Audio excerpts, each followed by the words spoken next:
Well, my name is Zach, and I'm the pastor here at Village, and this is Nick Talley, our student minister, and we're excited about just leading this time. What we're going to do, it's going to probably feel like drinking from a fire hydrant, a lot of information, but we're going to hopefully have enough time near the end, maybe to have some Q&A and just to learn from each other, just in regards to student ministry, some practices, philosophy, and Nick's going to lead us off just in our time together. I think you guys got your handouts.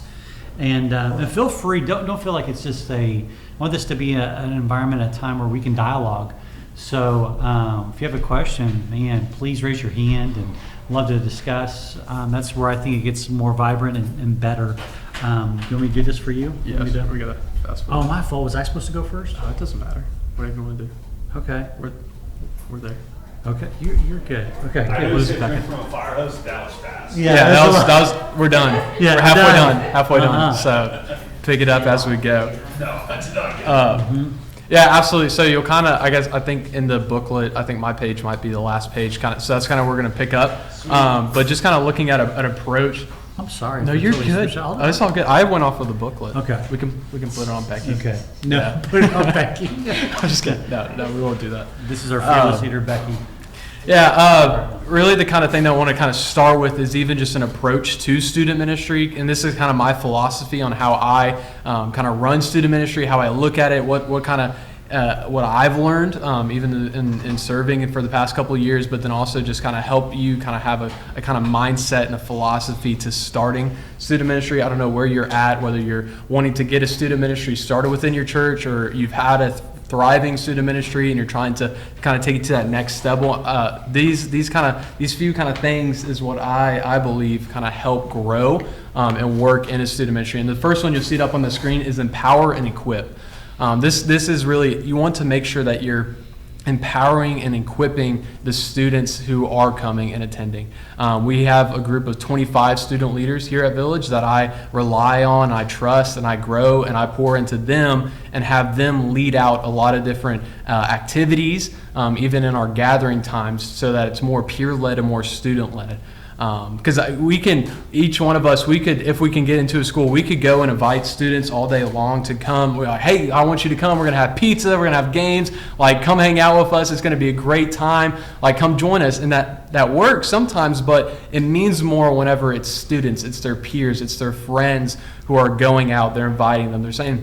They're sitting at the lunch table saying, hey, we want you to come be a part of our ministry, our student gathering, our worship, or come hang out with us as we play kickball or whatever that is. And so a big reason to really help grow in your numbers is empowering and equipping your students. You know, if they love to sing, put them on a praise team. If they love to greet or they got a smile, have them welcoming students and making those first-time connections. Whatever that might look like. And there's a lot of great ways that you can empower and equip. One of the things we do is take them to Student Leadership University, which is a great way to just have them, it pulls them away out of their normal routine to grow and their leadership skills and hear from great leaders with a Christian view. The second thing is be present over perfect. Being present over perfect. It might be one of the simplest parts of student ministry in my opinion, but it has the most impact. And it's just being present and being there for your students. One of the things that I love to do most is showing up for student events, whether that's sports games, whether that's plays, whether that's academic club, whether you have a math lead or not, just being there and just rooting for them, cheering them on, being present for them. It means so much to our students. That you want. And see, here's the thing, oftentimes we think that we ourselves have to be these perfect role models for the students, but Jesus is the only one who's perfect, and so why would we even try? Instead, we can just show up for them and love on them that way. And it's so big. And you know, I think it's hard sometimes because we often think that we're battling against the teachers and the coaches. They have homework, they have their sports games, they have all these different things, and we're like, you know, we kind of want to throw up our fists sometimes. It's like, darn, golf practice is on Sunday afternoons, and now I've lost half my students. But if we want students to show up for us, we need to kind of show up for them and what they're passionate about. And so we need to make sure that we're being present over perfect, and just showing up. I have a sticky note on my desk that literally says just show up, because it means so much to them. This third thing is be real over relevant. Oftentimes, especially if we look online, if we look on social media, we see most youth pastors, they want to be, they have all the shoes, the fancy clothes, all these things. They're trying to be relevant. They're trying to talk with the same slang and all these things. These students don't want that. They see it all. They see all these fake peoples and these fake influencers all online and on social media. All they see is fake. They need someone real. They need someone who's there for them, who actually can understand them and have a conversation. Not someone who just looks fancy on the outside. They need someone who's real and can actually pour into them and love on them. And then finally, this last kind of philosophy that I have is cultivating community while considering culture. A considerable part of student ministry is that as more students show up, as you grow, as more numbers tend to come, you're going to have different personalities. You're going to have different interests and likes. And so one of the big things in that is you have to kind of cultivate that community, right? You have to tend to the garden. You have to make sure that you're kind of growing with them as you go, just so that you don't, those outliers who might be on the side with different personalities, they don't slip through the cracks, or they don't kind of lose interest because they think that this isn't a group or a ministry for them. All right, we want to make sure that student ministry is for all students in that age range, no matter where they are, what they've done, or what their life looks like at home. We want to make sure that they're welcome and no one's falling out of that, out of the cracks or anything like that. And so you always have to be cultivating community, always tending to, kind of holding your finger up to see where the wind's blowing, to be able to make sure that everyone is felt welcomed. But also a big part of that is also just considering the culture, which is kind of where we're going to spend a little bit of my time, is just kind of talking about culture, kind of talking about generations. And this is a kind of a way to kind of think about cultures, and it's this identity. Who am I? Who are these cultures? Who are they? How do they identify as belonging? Where do they even fit in? And then purpose. Why are they here? These three questions can be asked to each generation, and each generation is going to give a different answer to these three questions. And so the rising culture is extremely different than most people are used to, just because of technology and where our world's going, the way that just things are looking now. And Gen Z and Gen Alpha have these different outlooks on life and the world around them. And so just to kind of give you some basic information, I think there's enough space there in the booklet to write some stuff down. But Gen Z, just so that we kind of are all on the same page, Gen Z was born anywhere in between 1997 and 2009. And then Gen Alpha is born anywhere between 2010 up to this year, 2024. So these two generations are vastly different in communication and behavior, but are very similar in what they are growing up around, right? These are the first generations to grow up with smart devices and AI, and generations do matter where and when they're born, but a big ultimate factor of this is also their parents and their parenting styles that can affect how these students interact in their generations with the people around this. And so based on this, ministering to the generations may look very different for each student. But there's still these kind of basic kind of thoughts and facts about these generations that are affecting. And so Gen Z will actually all fully graduate in the next 4 years. The kind of final Gen Z class is the freshman class this year of high school. And so, but this is the first generation that's actually been heavily impacted by the LGBTQ ideologies, which has ultimately affected how they view the world, how they see it, how they interact, how they deal with people, and how they deal with people issues. But the Gen Z is also extremely confused about who they are due to the world and how the world has pushed their worldviews heavier on them. Because I think part of the Big C Church has kind of failed in really bringing a Christ-centered worldview to Gen Z. This generation needs hard truth paired with empathy due to the lack of it in the past years. Gen Z has remade celebrities into influencers, pointing to their online video addictions, which is focused, and these generations are focused on consuming as much content and knowledge as possible in such a short amount of time. And so with that, like Gen Z believes that they can gain an entire lifetime worth of knowledge in 4 years by just going on social media and watching hundreds of videos. And I was talking to our communication director a few minutes ago.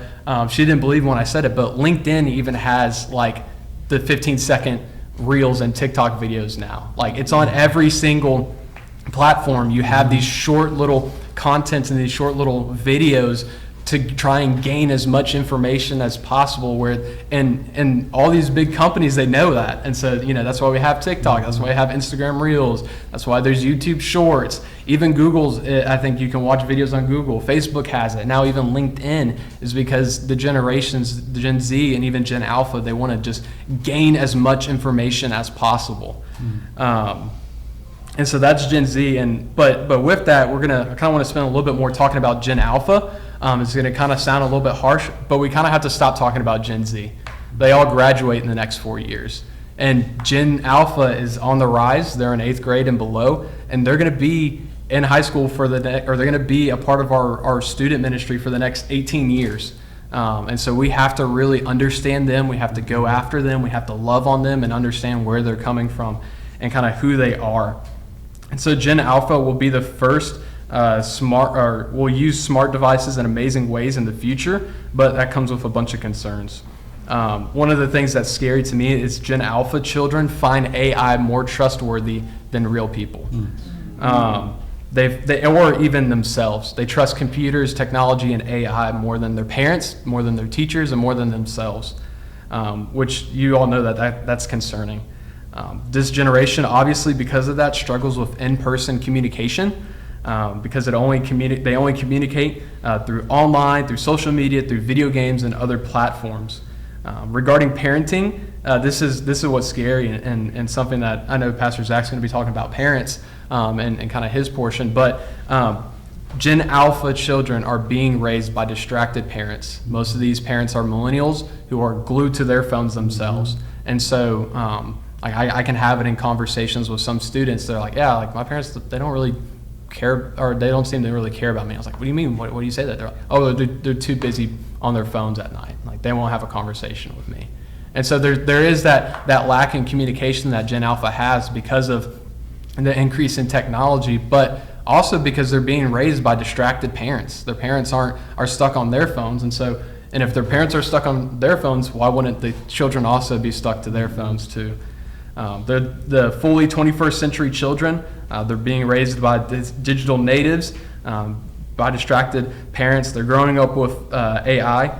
2/3 of Gen Alpha will work jobs that don't even exist at this moment in time.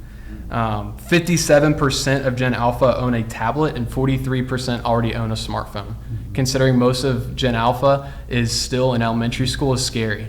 I didn't have my first phone until I got to be a freshman in high school. And so I'm a little bit jealous, but also like very concerned. But children 0 to 8 will spend on average 2.5 hours a day on a screen, excluding TV. And so that's not just watching a TV show. That's on a screen. That's on an iPhone or an iPad or whatever, just stuck to it. 66% of them started using a smart device before the age of 5. Like I said, they find AI more trustworthy than adults and parents and themselves. 46% of 7 to 12-year-olds have an active social media account. That's not good at all. Anybody, I don't think anybody under the age of 16, if not 18, should have an active social media account. And we'll talk about social media here in a minute. But 46% of 7 to 12-year-olds already have active social media accounts. Can I say one quick thing? Yeah. If you guys don't have the book, I mean, this is not like a Christian study. It's a national bestseller, not written by even a Christian author, called The Anxious Generation. If you've ever heard that book, get that book. When you read it, it's a little scary, but a lot of these facts and stats that Nick is sharing with us, there's other studies like that confirm that as well, just in regards to anxiety on the rise because of the rise of technology as well, and how technology has morphed so quickly. Because of that, anxiety among teenagers, mental health issues has been on the rise as well. Another resource to give you. Yeah, What's the absolutely. name of that? The Anxious Generation. Yeah, it came out this summer, I believe. Mhm. Yeah, they did the press rounds and all the nightly, the author did. Mm-hmm. Yeah. Who remembers like what they wanted to be when they grew up, when they were like a kid? What was it? I mean, an astronaut. Astronaut, right? Right. Yeah, I wanted to be a chef when I was a kid. That's like what I wanted to grow up. Anything else? Like, who wanted to be the president? Anybody want to be president? What did you want? Okay, yeah. First baseman for the St. Louis Cardinals. Yeah, very specific. Very specific. Very specific. 64% of Gen Alpha want to be a TikTok influencer or a YouTuber. 64%. You can do play video games. Right, exactly. Were you about to say something? No. Oh, okay. And we're gonna I'm gonna give you just some quicker stats because we got to keep it moving. But and this is just kind of talking more in relation to just family and how Gen Alpha is growing up. So 46% of Gen Alpha parents are in their first marriage. So half of Gen Alpha's parents, they're in their first marriage, which means that the other half are in their second or third marriage. And so there's a lot of these kids are growing up under households that are divorced. And so one child families grew by 45% between 2021 and 2022. So there's a higher push to just have one child families compared to previous years when you had 2, 3, or even 4, which was the average. 84% of Gen Alpha believe that personal pronouns should be respected and accepted. Morality and fairness, diversity, representation, and treating others well are some big kind of key characteristics of what Gen Alpha believe in and kind of own as their beliefs. 67% of preteen parents identify as Christians, but only 2% possess a biblical worldview. Parents will not pass down to their children what they do not value themselves. And so I think I have, if you look at this slide, we can kind of see some more statistics. 33% of born-again parents say Christianity is the one true faith. 15% of Christian parents say their most important parenting goal is to pass down faith to their children. And 51% of Christian parents read their Bible with their children. And then 47% of Christian parents prayed out loud with their child in the last week. And this is of the 67% that identify as children or as Christian. And so there's not an emphasis on the Christian belief in the household, and which is scary. They believe it's the church's primary job, but we're secondary. We want to come alongside parents and alongside students to equip them to lead out their families.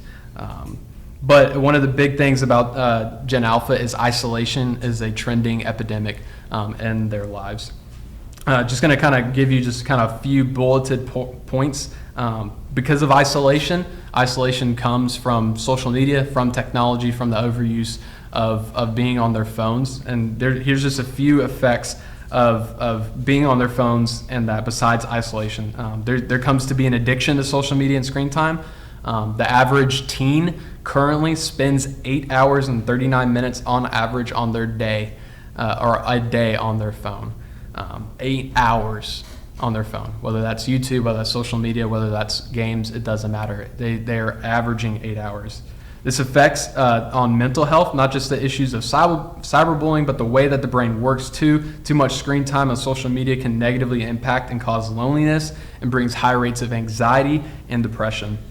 This causes sleep problems too. Teens will stay up due to FOMO or the addictiveness, losing hours of sleep every night. We've talked about isolation. A big part of this is the exposure to negative content. It's a great thing. The internet is at your fingertips. That's what I always heard growing up, right? But at the same time, everything on the internet is at your fingertips. And so whether that's pornography, whether that's just violence, whatever it is, these kids, these Gen Alpha just has instant access to that. And because of their parents not really caring what they're doing on their phone and their parents being glued to the phone, these kids are being exposed to this negative content earlier on, and it's impacting and affecting the way that they think and they act in schools. With that, there's the unrealistic expectations and envy. They see all these great things. They see all these fake profiles. They see all these fake lifestyles of these influencers, and they envy it. They want it. They desire it. They expect that that's what life is going to be like, and that's a damaging effect to it. But not just that, but then there's also misinformation out on the internet, and there's trolling, right? And the internet is full of misinformation, which can confuse teens and Gen Alpha on what is true and genuine, especially now with AI images and videos on the rise. You cannot trust what you see or hear online. I have some fun little kind of graphs real quick that we'll show. So this is a human life in months, assuming 90-year life expectancy. One row is 36 months or 3 years. This is how many months you have in your life. We can go to the next slide. So this is when you graduate high school, this is how many months you have left. Not as many. And you'll see that 288 months of your life you're going to sleep, 126 months of your life you're going to be at work or school, 36 months you're going to be cooking, eating. And you can kind of see how this graph goes. On average, 27 months in the bathroom. Oh my goodness. Yeah, bathroom and hygiene. Yeah, that's a good one. 18 months of drink coffee. Or if you drink coffee. Yeah. And so if we can go to the next slide, on average, the black dots now are how many months that students or 18-year-olds are spending on a screen. 312 months. And so before you had 334 months of your life that were free time, that you could do whatever you want with. But on average, based on studies, they're saying that a student graduating high school is going to spend 312 months on their phone or in front of a screen. Is this Gen Z or is this Gen Alpha? Technically, this is Gen Z, but Gen Alpha is probably going to be even worse. I don't know if I'm way off base on this. If I can just chime in.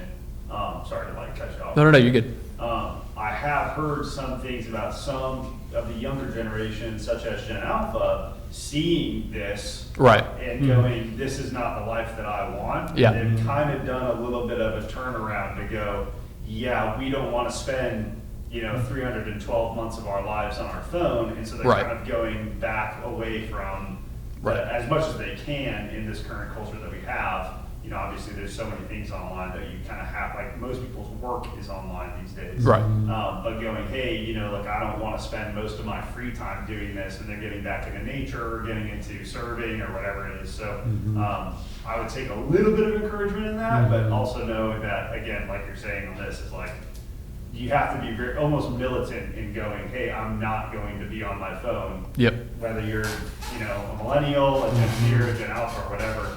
And maybe find a little bit of encouragement of going, there is a little bit of hope for these kids to just not be on their phones all the time. And there might be, I'm not saying that this is a tie, but I think that it is a factor in kind of what you were sharing earlier, just about distracted parents, that those who are in Gen Alpha are seeing this, and this is how they've been raised. Like, if I have no access to my parents, I don't want a parent like that when I have kids. Absolutely. So might be a tie there. Here's a little fun statistic. If you can find this survey online, you just type in an 18-year-old's remaining life, and they'll show the graph, and it'll give you some statistics about what students can do with that time that they're spending on their screen time. Right, there's a 10,000 hour mastery rule, so they can master 22 skills because it's like 227,000 hours. What I did the math on, what I like, and I told our students just a week ago, the same amount of time that, based on this study, that they're spending on their screen, they could read their Bible 3,026 times. But most people struggle to read the Bible in the year. Yeah. And so we can really encourage our students in this study to take some time away from being on their phone and to really just lean in on the Word, but not get stuck into that. And then finally, just kind of have some points regarding just social media, or regarding screen times that I've shared with our students, and they've really liked, but less time in the digital world and more time in the real world. Just trusting, they don't have to be in that digital world all the way. They can get out and interact with the people around them. The next one is connect and be involved in serving at your local church. kind of going back to that philosophy, if we really want these students to be plugged in and bought into our own mission and vision, we got to let them serve in our mission and vision, and lead out where they're gifted. And kind of this last one, just kind of based on some conversation I had, students are always telling me, man, I can never find time to read my Bible. I can never find time to go to church. Stop trying to find time. Make time. Don't make time for the fellowship with God. Don't try and find time. Mm-hmm. So that's about all I have, and so we can I'll let you go back. zoom back. Sorry, that's good. Okay, well, I want to. Let me first of all kind of preface everything. Why am I here? I have a love for student ministry. My background is in student ministry. I've served in student ministries ranging from 15 students to 2,500 students, and so I've been able to be a part of great churches, and I've been in anywhere from contexts of rural to urban, metropolitan areas. And now, as a dad of teenagers who have kids in the student ministry, I'm now seeing it from another perspective. I used to be, thinking, oh, parents don't understand. Let me help you, parent. And now, what was I thinking? And as a parent now, just have a love for student ministry. So a healthy student ministry has three components, as I think we should all know: students, parents, and leaders. Students, parents, and leaders. And it's not, when we think student ministry is it's just a focus on students. No, it's a family ministry. You're actually ministering to the entire family. So I'm going to first start off with how do we equip each of these segments of the ministry: students, leaders, and parents. First, let's start off with students. There should be a list there that I want to show you, okay? Working from that list, I want you to rank it from 1 to 10 on importance, okay? So take a moment and rank the top 10 most important characteristics that you would expect to see in a real-life disciple. If you are wanting your students in your ministry, whether you are a student minister, whether you're a lay leader, or just a parent, serving in the ministry, whatever, what do you think, as you rank, are the most important? I'll just give you a minute to fill that out.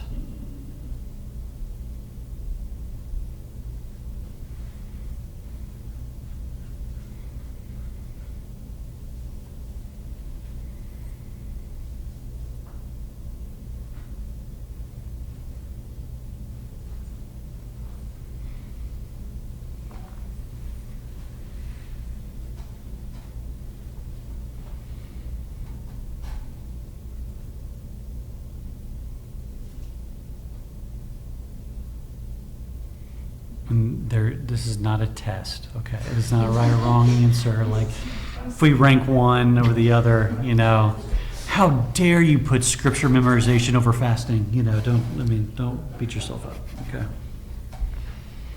I thought it was a test. Yeah, that wasn't. You made it a test for me. Yeah.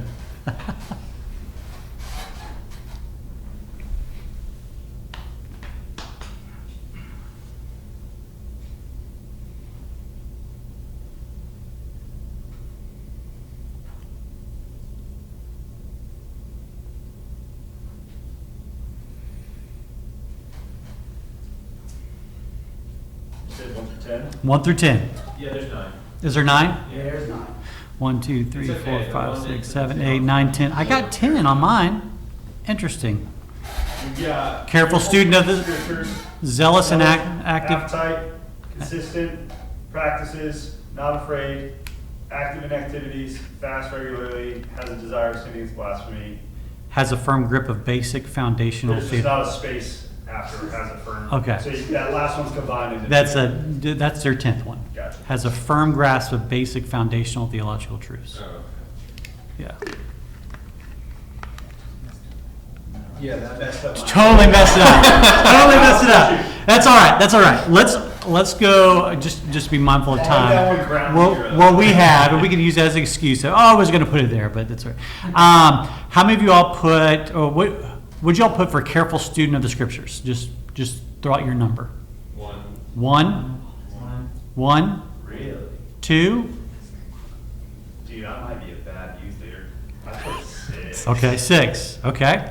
1, 6, 3, 2, 1. Okay. Zealous and active in their stand for God. 1. 1. 7. 7. Okay. 1s and 7s. All right. Appetite for worship and prayer. 3. 3? 4? 5. 5? Dude, I'm bad. Okay. No. Consistent in worship attendance. 4. 9, 4, 7. 7. So those are kind of ranked. That wasn't a 1. Okay. Practices scripture memorization. 3. 3, 6, 5, 5. 5, 7, 6. Okay. Not afraid of public prayer. That's an 8, dog. 8. 8. 8. 8. Everybody put 8 for that. Everybody put 8. No, I'm just kidding. 7 or 8. I might have the numbers wrong. Yeah. No, you're good. Let me see here. Active in activities of a local church. 3. 3, Let's go. 5, 3s and 5s. 7. Okay. Fast regularly. That's 9, dog. 9. 10. 10. Yeah, that's a 9. 3. Slash. 1. 1, 3, 10. That's one that's kind of on the end of the spectrum there. Yeah, that's interesting. Has a desire to stand against blasphemy and ungodliness. 9. So full 9. disclosure, I thought this, because it was combined with has firm grasp of basic foundational theological truths, so I put that as a 2. Mhm. But then when you changed it to a 2-part, then I made has firm grasp of basic, that's ground zero, baby. Okay, that's ground Hey, zero. listen, that's the first thing. Right. Yeah, I did the same thing. I put it as a 2. Has a firm grasp of basic foundation. Okay, That's a 2. okay, all good. The characteristics that you had just been marking from 1 to 10 has one factor in common. These are all the traits, think about this. These are all the traits of behavior, characteristics not of Jesus' disciples, but of his opponents, the Pharisees. Let's go. Think about that, okay? In fact, it's an irony that all these traits we almost so often identify as characteristics of a disciple of Jesus Christ, some of them are not even seen in the life of his disciples, okay? Why don't your disciples fast? Well, there's an explanation for that, you know. So let's get a more accurate profile of disciple. Now, hear my heart. Don't say, Pastor Zach Hufty at Village Baptist Church said you shouldn't fast. That's not something that's important in the life of discipleship or scripture memorization and all that stuff. But I want to walk through this thing just on discipleship at a student level. What's the main thing that we're going for? First thing is this: firsthand faith is our goal. Firsthand faith is our goal. Real discipleship is what happens in between meetings, okay? Real discipleship is what happens between meetings. 1 Corinthians 13:11, we see this. I also want to talk a little bit about this. Many times we make the goal of student ministry and discipleship is that come to my event, come to life groups, come to this, and then you're going to be discipled. If we have that mentality of thinking that the church is this discipleship factory, and that's what I just want to tell you guys this, you probably already know this, parents, even some leaders have this mentality that if I drop off my kid from a 6th grader, by the time they graduate from high school, they're going to be this perfect Christian. Ain't going to happen. It's not going to happen on 1 hour a week. It's not going to happen on 2 hours a week. You have a midweek program, okay? And that sometimes is going out. I mean, we don't even have time for that sometimes because of sports and other activities. But that's the mentality that many parents have. We got to understand this. Our role is secondary. Parents' role is primary. And so real life discipleship takes place between the meetings. This must involve a mature thinking about God and life choices. 1 Samuel chapter 15, if you know that context of what happened in that passage, King Saul, not that good of a king, went ahead and was supposed to obliterate, these armies, the Ammonites, and what happened in the Amorites. And what happens is that he holds back some animals, remember this, for sacrifices. And so in his mind, he knew what was best. And when Samuel shows up on the scene and he sees this, he's like, I'm hearing the bleating of sheep. And they're supposed to be dead. You're supposed to annihilate everything. And what does he tell King Saul? To obey is better than what? To obey is better than sacrifice. So on the surface, sacrifice to Saul was the spiritual thing to do. He thought on the surface, but Samuel wasn't impressed. The real indication of discipleship is a continued pattern of obedience, even when no one is watching or listening. Eugene Peterson said it this way. I think you guys have heard it. Discipleship is a long obedience in the same direction. Duffy Robbins, he's written some great books, but in the past, but great principles on student ministry. He said spiritual maturity involves giving up a childish faith that believes in easy answers and holding tightly to a childlike faith that trusts the Father even where there don't seem to be any answers. Okay, so real discipleship is in between meetings. It goes. We try to say this here, is that church goes beyond these four walls. Church isn't a building; it's a people, and so it's a body. Second thing, real discipleship is marked more by footprints than by monuments. More by footprints than by monuments. Now, are there monuments in our life where God did something significant? Absolutely. When I placed my faith in Jesus Christ, June 14th, 1990, I remember that day. When I got baptized, I remember that day. When I was called to ministry, I remember that day. Those are monuments. But it's supposed to be in a trajectory going forward. Paul talks about it, Philippians chapter 3, verse 12 through 15. Not that I've already obtained this or I'm already perfect, but I press on to make it my own because Christ Jesus has made me his own. Brothers, I do not consider that I have made it my own, but one thing I do, forgetting what lies behind and straining forward to what lies ahead. I press on toward the goal for the prize of the upward call of God in Christ Jesus. Let those of us who are mature think this way. And if in anything you think otherwise, God reveal that also to you. See, monument tells us this is where this happened. Footprints tells you this is where I'm going, okay, where I'm continuing to move forward. We can celebrate with students and some monuments and some decisions that they made for the Lord, but I'm interested to see in years from then where they are in their spiritual walk. Are they continuing to look more and more like Christ? Yeah, that was a great event. I was there. I was the one who baptized you. Awesome. But if you are not more and more like Jesus today than you were 4 years ago, we got a problem. So, about footprints. So the biblical picture of discipleship is a picture of forward motion. It's a pilgrimage. It's a marathon. It's a journey, not an arrival. We are never going to arrive. In Philippians 3, like I just read, if we neglect this, we're going to begin to look back at each event or weekend or D-Now or camp or mission trip as being the ending instead of a beginning. Okay? Always point them to the next thing. I think if you love the Greek language, the Greek word for discipleship means learner, not expert. We're always growing. And discipleship is manifested in the long haul. We aren't primarily focused on their spiritual position, but their spiritual direction. Okay? So let's talk about nurturing a firsthand faith for students. Now, these are just ideas. These are things that I've done before in the past that are kind of outside the box. And some of them think, well, it's kind of old school, but it's worked. One was journaling. We've asked students just to map out, to start writing out what they're learning from their own time in God's Word. Jot down their thoughts on what they're learning in Scripture. A prayer journal to see how God has been faithful in the past. I actually gained this from my wife. My wife has stacks upon stacks upon stacks of journals.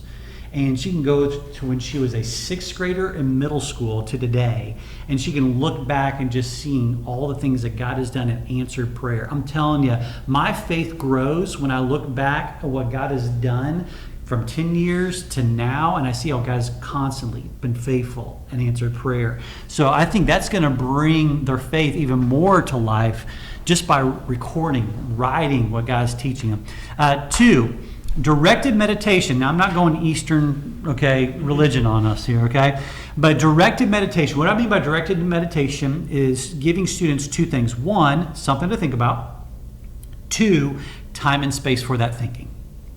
Something to think about, and then time and space for that thinking. For instance, if you could do anything for the Lord and not fail, what would it be? If you could do anything for the Lord and not fail, what would it be? Give them time and space to think about that. With the giftings that God has given you, how do you think you can use those to expand His kingdom? I mean, just questions for them to meditate on, to think about. Direct meditation. 3rd, pathfinding. Pathfinding, this is kind of where you're taking a field trip, okay? Or you're trying to use word pictures to put students in these scenarios. For instance, go to a bank. What are you banking your life on? Or where's your security found in? I did this one time and had some students we were coming back from a mission trip, and I saw a cemetery, and I pulled into the cemetery. Like, what are you doing? And I said, let's all get out. Everybody get out. And so we just started walking through the cemetery. And I said, here lies people who all had hopes. They all had dreams. They all had plans, just like you do, okay? Now, this is where they all end up. We're all going to end up here someday. We're all going to die. And I said, some left behind legacies, some nothing more than what's on their tombstone. So the question for you is that when your life is over, what do you hope to leave behind? What do you hope to leave behind? Going to a construction site. I did ministry in Houston and Dallas. There's always developments going along. I remember taking students to a construction site. What are you building your life with? And what are you building your life upon? And what is your building accomplishing? Will it be a monument to God or to yourself? So put him in those situations, locations, asking those questions, kind of going back to that directed meditation, and just having those conversations about it. Gas station, what fuels your life, what motivates you and gets you moving.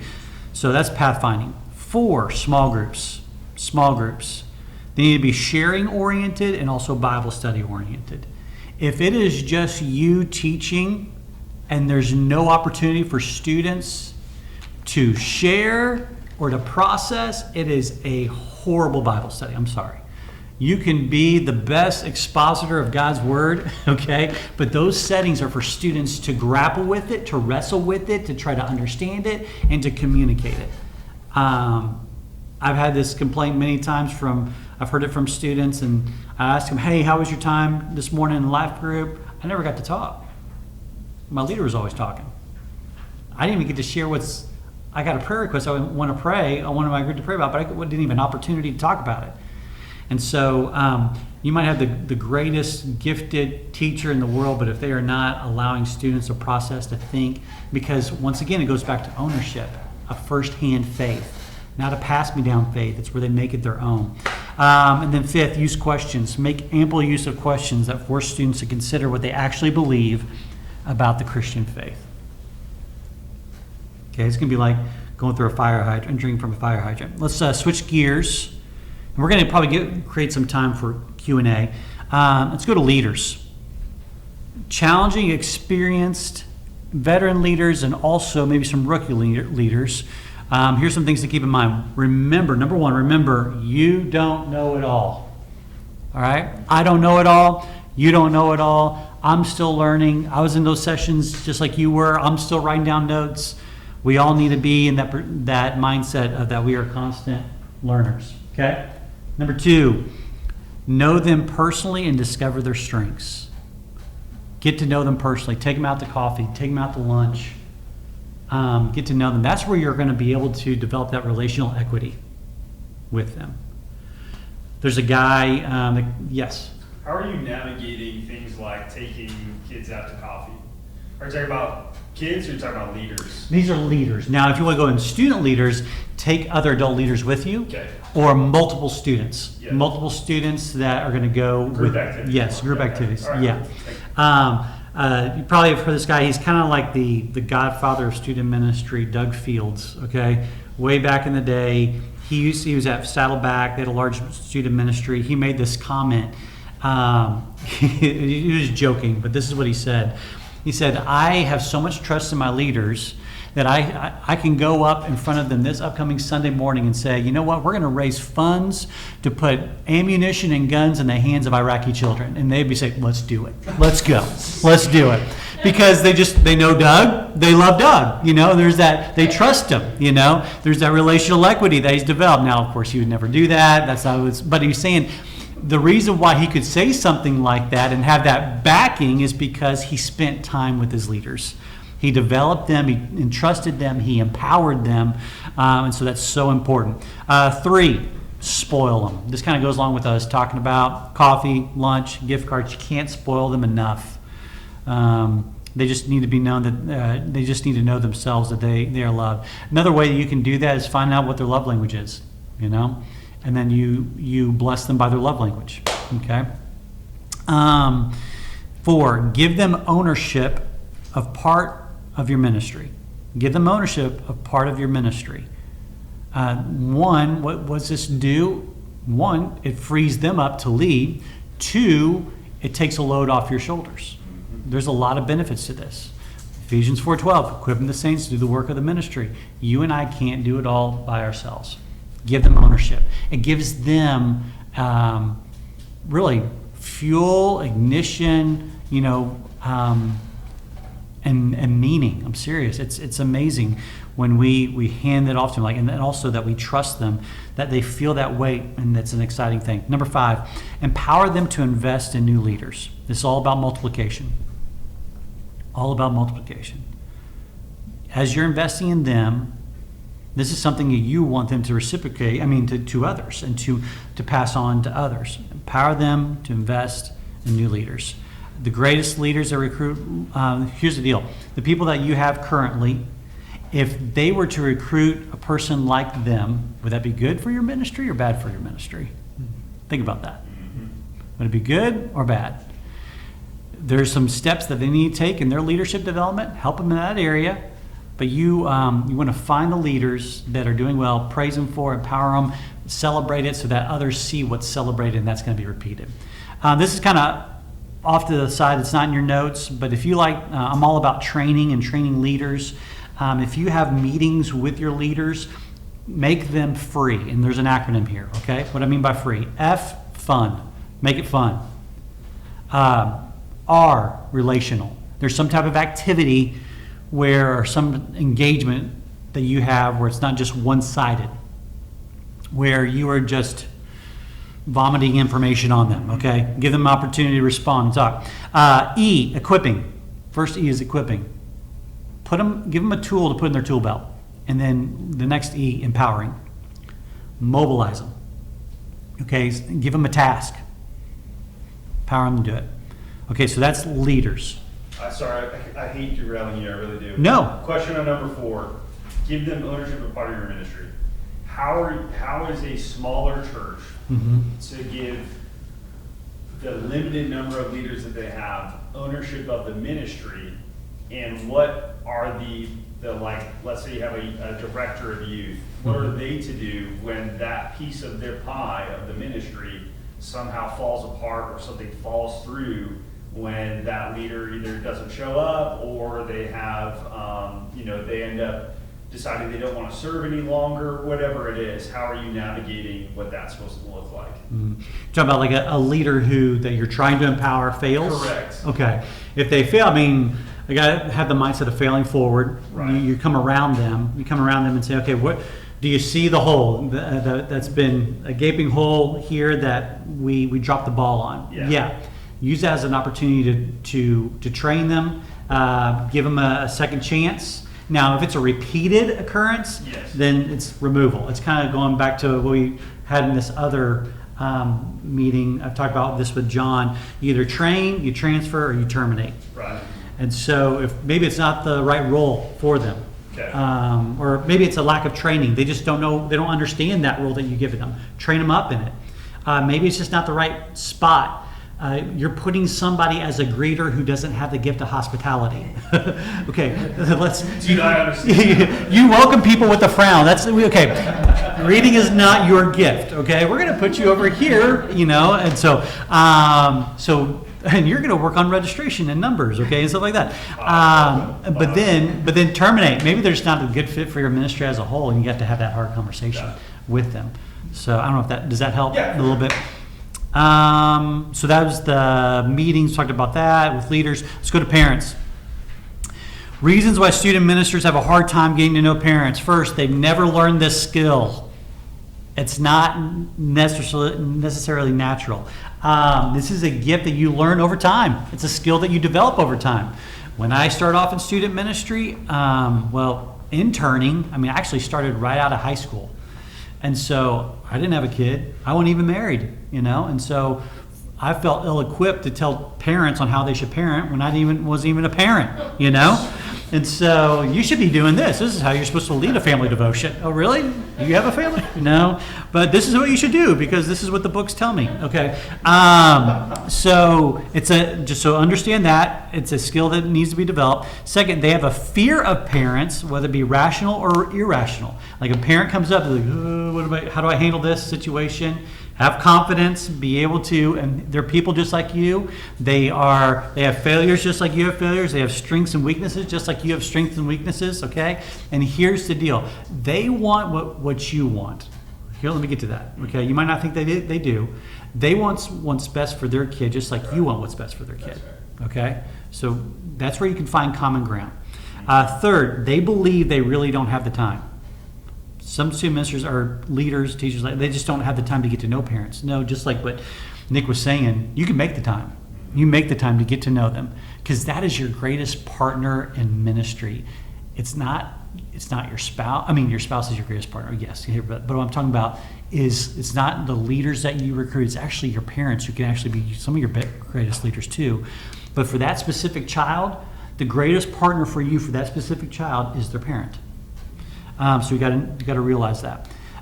So let's engage parents as allies, which leads us to this part, kind of our last part. 1, communicate regularly. This is how you show love to parents. Communicate. If they don't know what's going on, what you are doing is that you are creating a chasm. And in that chasm, they could fill it with one of two things, suspicion or trust.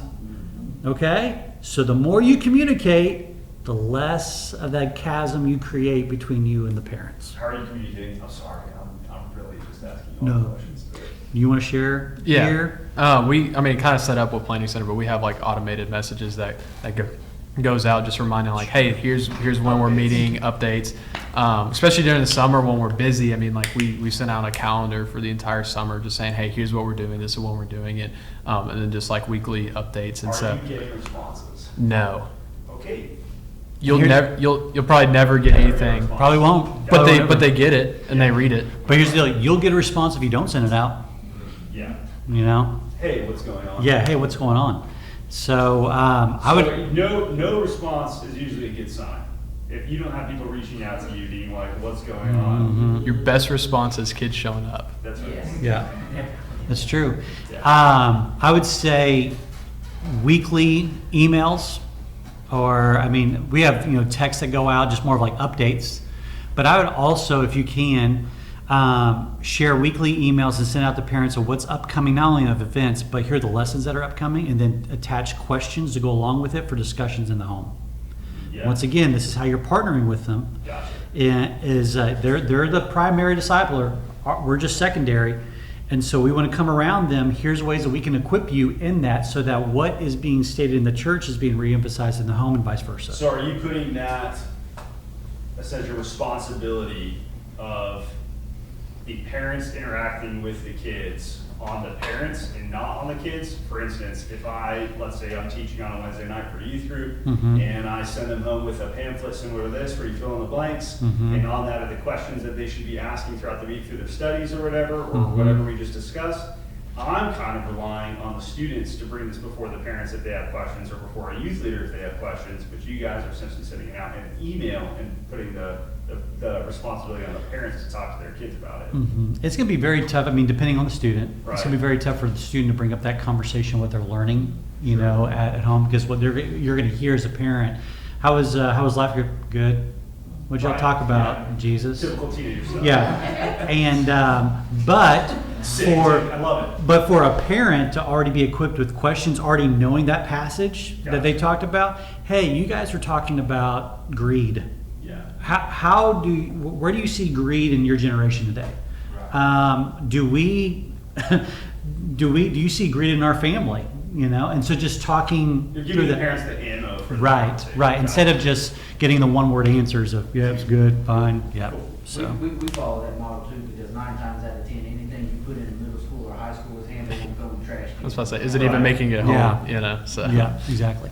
If you look at it, Deuteronomy chapter 6, the way of discipleship with parents, you see it's when they walk along the way, when they rise up, when they lie down, when they pick up in the car line, when they take them through a drive-through. When that, I mean, that's not in Deuteronomy 6, but you get it. That's mentality. It's not a sit down and you listen to me teach you. Now there's components of that and times for that, but it's when I'm picking them up from practice and they had a rough day at practice, and I'm now engaging them in a conversation. And so it's like that when they sit down for dinner.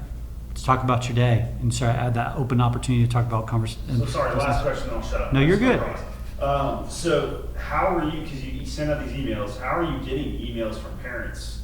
Are you like going, hey, this is our database of emails and Yeah. phone numbers and things, or? Yeah, so we have it kind of set up. We have iPads that the students will check into every week, Your and middle and high school students and checking those? and like we just kind of, it's just basically the same process that our preschool and kids ministry does, except we don't do the pickup tags. Right. Even though some of them I think we do need to have pickup tags on occasion for. But in that, like we kind of trust. We have connect cards. Like when a new student comes, like it's their email, but then also it's like we'll have a spot for them for put their email, but then their parents' phone number, their parents' email, and then that ultimately goes into our database. And so I have an email where I can email all of our students in one bulk, or I can email all the parents in one bulk, and so that way it keeps up with all the communication. And what you're doing here by sending that email, like with questions and lessons, stuff like that, you're re-emphasizing the principle, like it's not my job to be the primary discipler of your kid. It's your job. Yeah, gotcha. My role is secondary and helpful. Yeah. So, Thank you. 2, great questions. 2, don't treat them as problems to be solved or obstacles to overcome. They're partners and allies. They're partners and allies. Even though they might criticize you and say the most critical things towards you in your leadership, you gotta treat them as an ally. Okay. 3, act like an adult. Act like an adult. I've seen too many student ministers act like kids because they want to connect with students, and that's great. But students are going to see through that. It's like, man, they're pretty immature, and you graduate from college and seminary, and they can see right through it. You're just trying to, I haven't graduated. you know, but parents, I'm telling you what, your trust will go up with parents when you just act like an adult. And I think one thing that we need to do with students as well is treat them like adults. We took them, Nick mentioned this earlier about we took a group of students to SLU, Student Leadership University, great organization. I encourage you guys to check it out. And the biggest feedback that we received from our students, and some have been to many leadership conferences before, I said, and they love this the most. I said, why? They said, because they treat us like adults. They expected more out of us. And so that was great feedback. It's good for us to know.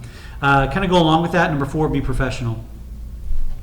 For instance, you can trust me to be on time and to be a man or woman of my word.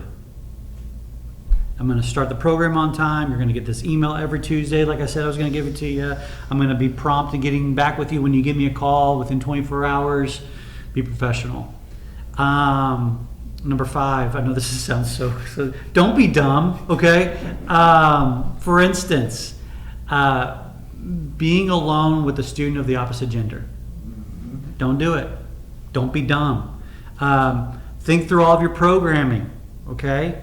Don't have students come with white shirts and water's going to be involved, okay? Create boundaries for yourself and students, also for your leaders and students, okay? You're protecting them as well. Student ministry is a profession, not childcare, okay? So understand that. And be an avid learner. This is how we are not dumb, okay? Be an avid learner. And number 6, stick around, pursue longevity. The average student ministry tenure right now is anywhere between 18 months to 2 years. That's average. And what's sad is that studies show this. Students don't open up spiritually and emotionally to an adult leader, and specifically a student minister, after it takes a year.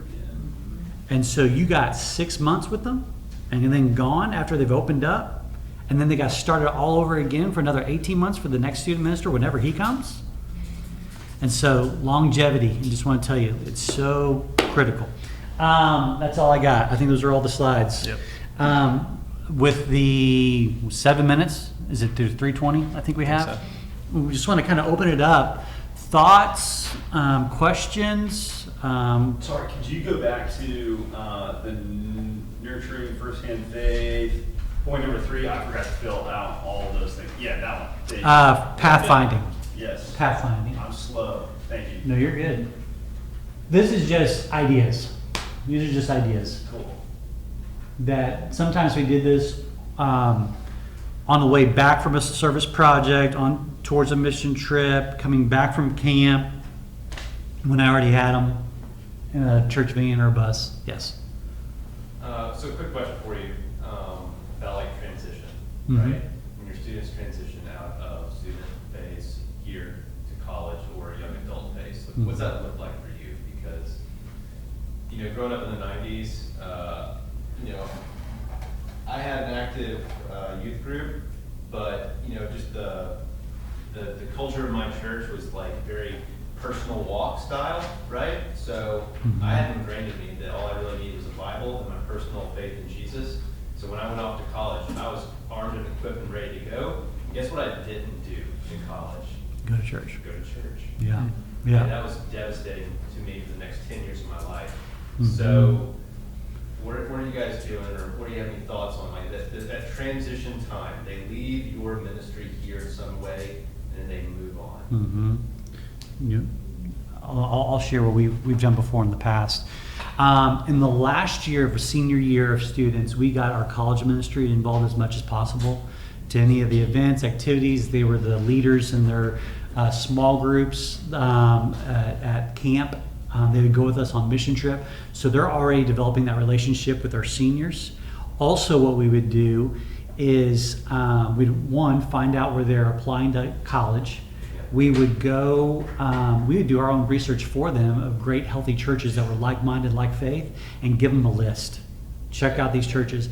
Then we would call them back after the first month that they were in school. Hey, tell me about Calvary Baptist. So I watched your church service last week. What'd you think? Yeah, right. Yeah, remember those points? You remember that? Yeah. Oh, you weren't there. Yeah, exactly. And so there's a little bit of accountability there too. But we want to give them as much information as we can to let them know that, once again, church goes on for the rest of your life. You know, it's not just a season here in student ministry. And another thing that's so critical to that is having other appropriate godly adults in their lives. Mm-hmm. Some of my greatest leaders were senior adults in our student ministry. And what that message that it sent to students was that the church is multi-generational. Mm-hmm. You know, they didn't graduate from church. they're still in church. And so that's why it's so critical. Now, you know, you're seeing, you hear about the trends about students after they graduate, they feel like they're graduating from the faith and they don't come back until they start having kids. What is interesting is that they're actually following in their parents' footsteps. Once again, parents of primary disciplers have the biggest influence in the life of a kid as a parent. That parents, when do they start going back to church? It's usually around baby dedication. Mm-hmm. You know, they want to get their kids to get that first grade Bible or whatever, but they're seeing a lot of these students start coming back. But our goal is for students to see the value of community and church, and I think I've noticed this personally. That's been on the rise of just buy-in, and that there's not a death cliff. As soon as I graduate, then I don't come back to church until there's another tragedy in my life, or there's a marriage and I have a kid, and then I'm back in church. So, if you don't mind, I can share something with you that we do as well. Yeah. With our student ministry, we take a really missional aspect, and what we do is we get our students involved with other ministries of the church. Mm-hmm. So we're not creating a church within a church. Yes. Right? Yes. So we'll get the kids involved with tech on Sundays, or with the Sunday services, guest services team. Mm-hmm. And the ladies, as they get, 13, 14, 15, we'll invite them, hey, our ladies ministry, we'll tie them in with the ladies ministry. The boys will tie them in with the men's ministry. So that's getting them used with the godly men and women. So when they get out and they graduate, they are already acclimated into serving and interacting with big church. Yes. And it makes it easier for them. The greatest interns you'll ever have are former students. Mm-hmm. And so once they're still in college, you have them come back and serve with you for a summer as well. One, you get to disciple them again. You get to pour into them. And then they already know the DNA of your church, the DNA of your ministry. They know you, they trust you, they love you. And also it sends a message to other students. This is what I get to do as well. You know, I continue to serve. Not only, we want them to get plugged in other ministries too, but you can even have those open opportunities even in your own student ministry too while they're in college. So I was going to ask a question. Yeah. This is the biggest hurdle that I've faced as the student director of my church for the past 3 years. Mm. I communicate with parents regularly. I interact with them in church, the ones that come. But I still, the parents that attend church on Sundays, like, I got your email, but I didn't read it. Or we have parents, I would say about 60% of our students come from unchurched homes. Mm-hmm. So we're sending emails to these parents. We're sending out our, devotionals, our questions, our teachings and stuff, but these parents could care less. Yeah. You just gotta tell them straight, you're admitting your laziness tonight? But how, if we're struggling with that, we're short of telling these parents that they're lazy and they need to take over the discipleship of their kids. Joking. How can we, because I've almost come to that point, how can we partner with parents when we're facing that, blatantly getting told, hey, I see your emails, I'm just not reading it because I'm busy, or we have, students that are getting dropped off by their friends because their parents won't even bring them to church, and that's the only way they can come. Mm-hmm. One, making sure that your communication, maybe there's other venues of communication you can use, maybe text blasts or text. I look at text more than I do email, and so I know more what's going on via text. Now I check my email, absolutely, but if I get that vibration on my phone or something like that, I'm more apt to respond. So that might be a solution, who knows? But if it's a parent who's totally disengaged, and you're up a hill. I'm telling you, you're between a rock and a hard place there.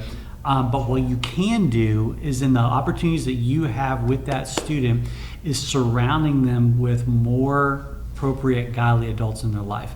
Studies show, Richard Ross did this study back at Southwestern, that if you get 5 godly adult leaders in the life of one student, this could be student leader or your youth leader, a parent, another parent, not their parent, okay, a college student, a coach, a teacher, that appropriate godly adult, the spiritual trajectory of each of those students skyrockets, where there's more engagement in the local body when there's 5. I don't know why 5 is the magic number, but and so what I would try to do, because we dealt with that all the time, is that we would find teachers on their school campus that were believers or that were members of our church. They may not have them in their class, but we had asked them, hey, do you mind when you see, Kevin in the hall?